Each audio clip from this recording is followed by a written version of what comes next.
What's up mga sugar babies? Again, this is Ashley Gaming ng GTA 5 Roleplay. Ngayon, nandito tayo ngayon sa Dizor City.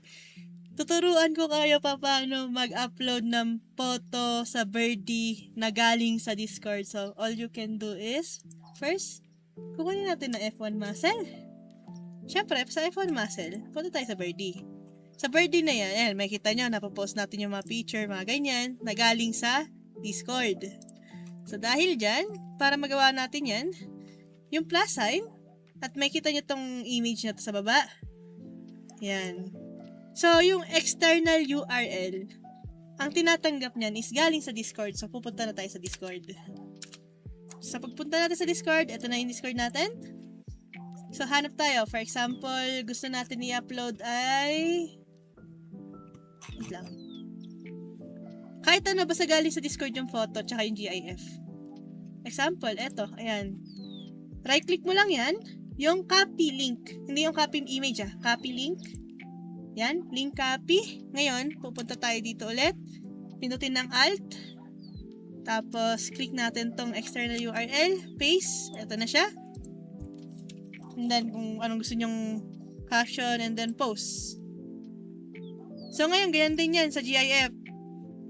Plus sign, image, external, hanap tayo ng GIF.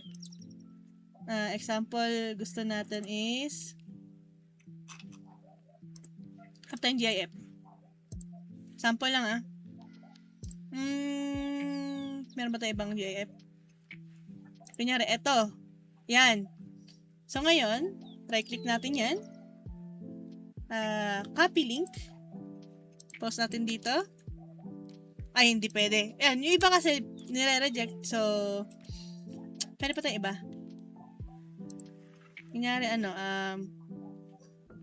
Kunyari, gusto natin ng Merry Christmas. Kunyari, ito si Santa. Tapos, copy natin.